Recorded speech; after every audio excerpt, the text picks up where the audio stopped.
దేవుని మాట అనే కార్యక్రమానికి ప్రతి ఒక్కరిని ప్రేమపూర్వకంగా ఆహ్వానిస్తూ ఉన్నానండి. దేవుని పెట్ట ప్రతి ఒక్కరికి వందనాలు. మీరు చేస్తున్న ఫోన్ కాల్స్ని బట్టి, మెసేజ్లు బట్టి, మీరు ఇస్తున్న సాక్ష్యాలను బట్టి దేవుని నామానికి మహిమ కలుగును గాక. ఈరోజు దేవుడు మన కొరకు సిద్ధపరిచిన ఆయన శ్రేష్టమైన వాగ్దానం చూద్దామండి. 138వ కీర్తన 6వ వచనము. యెహోవా మహోన్నతుడైనను, ఆయన దీనులను లక్ష్యపెట్టును. ఆయన దూరము నుండి గర్విష్ఠులను బాగుగా ఎరుగును. ఆమేన్. దేవుడి రోజు మనతో మాట్లాడుచున్న ఆయన మంచి మాట, యెహోవా మహోన్నతుడైనను, ఆయన దీనులను లక్ష్యపెట్టును. ఆమేన్. దేవుడు మహోన్నతుడు. ఆయన ఉన్నతమైన స్థలములో నివాసం ఉంటున్న దేవుడండి. అయితే ఎక్కడైతే దీనులు ఉంటారో, ఎవరైతే దీన మనసు కలిగి ఉంటారో, అంటే చాలామంది దీనులు అనగానే ఆ ముఖము వికారంగా పెట్టుకుని, దీనంగా ఉండి, దీనంగా వస్త్రాలు వేసుకుని, లేకపోతే బీదలు, ఇలాంటి వాళ్ళు దీనులు అనుకుంటారని. కానీ కాదండి. దీనులంటే ఎవరైతే వారిని వారు తగ్గించుకొని దేవుని హెచ్చిస్తారో, వారికి ఎంత ఉన్నా, ఏది కలిగి ఉన్నా, ఎంత సంపాదించినా, వెనక ఆస్తి ఎంత ఉన్నా దానిని లక్ష్య పెట్టకుండా దీన మనసు కలిగి దేవుని సన్నిధిలో తగ్గించుకొని ఉంటారో వారిని దేవుడు దీనులు అంటూ ఉన్నారు. అలా ఎవరైతే దీనులుగా ఉంటారో వారి యందు దేవుడు లక్ష్యం ఉంచుతారు. కొంచెమంది పరిస్థితులను బట్టి దీనులుగా ఉన్నప్పుడు చాలామంది వారిని తృణీకరిస్తూ ఉంటారండి, దూరం పెడతా ఉంటారు.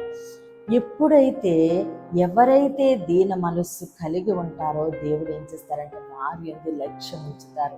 అందరూ విడిచిపెట్టినప్పుడు దేవుడు మాత్రమే సమీపంగా వస్తారు. ఎవరైతే గర్విష్ఠులుగా ఉంటారో వారికి దేవుడు దూరం నుండి వారిని బాగుగా ఎరుగును. ఎవరైతే గర్వంగా వారికి ఉన్న దానిని బట్టి అతిశయిస్తూ గర్వంతో ఉంటారో వారిని దేవుడు దూరం నుంచి చూస్తారటండి. వారికి దేవుడు సమీపంగా రాడు, దూరం నుంచి వారిని చూస్తూ ఉంటాడు. అదే ఎవరైతే దీన మనసు కలిగి ఉంటారో వారికి సమీపంగా వస్తారు. వారి యందు దేవుడు లక్ష్యం ఉంచుతారు. వారిని బట్టి దేవుడే చింతపడుతూ ఉన్నాడంట. దేవుడు వారికి సమీపంగా ఉండి ఏ విషయంలో వారు దీన మనసు కలిగి ఉన్నారో, దేని కొరకు వారు తగ్గింపు స్వభావం కలిగి ఉన్నారో, దేనిని బట్టి వారు తగ్గించుకొని ఉన్నారో ఆ విషయంలో వారిని దేవుడు హెచ్చిస్తారు. తన్ను తగ్గించుకున్నామని దేవుడు హెచ్చిస్తారు. కాబట్టి దీన మనసు కలిగి ఉందామండి. దేవుడిచ్చే దేవుని ఆశీర్వాదాలు మనం పొందుకుందాము. ఈ కొద్ది మాటలు దేవుడు మన వెనుకల్లో దీవించి ఆశీర్వదించును గాక.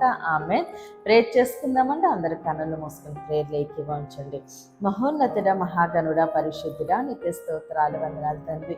ఇచ్చిన ఈ వాగ్దానం నా అమ్మ జీవితంలో నూరింతలుగా ఫలించును గాక. దైవజనులు, వారి కుటుంబాలు, సంఘాలు, పరిచర్యలు యేసు నామములని దీవించబడును గాక.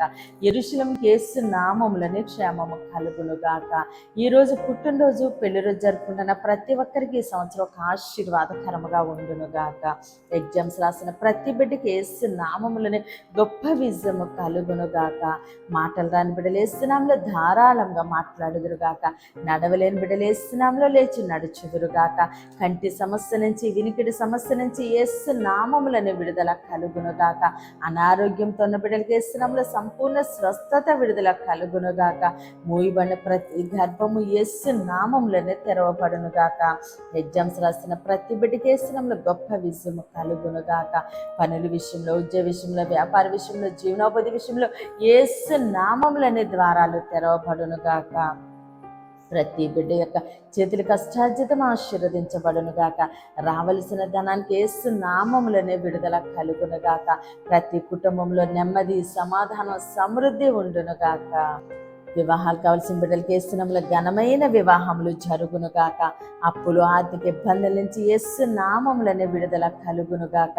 చిన్న బిడ్డల చుట్టూ, ఆడబిడ్డల చుట్టూ, యవ్వన బిడ్డల చుట్టూ యేసు నామములో అగ్ని కంచె ఉండును గాక. ప్రతి బిడ్డ రాకపోకలను దేవుడు తోడుగా ఉండి క్షేమైన ప్రయాణం అనుగ్రహించును గాక. దేవుని మాట అనే పరిచర్యలో పాలిపగస్తులే భారం కలిగి ప్రార్థన చేసిన ప్రతి ఒక్కరిని దేవుడు బహుగా దీవించి ఆశీర్వదించును గాక. ఆమేన్. Amen amen. దేవుడు మిమ్మల్ని మీ కుటుంబాన్ని దీవించి ఆశీర్వదించునుగాక. ఆమెన్.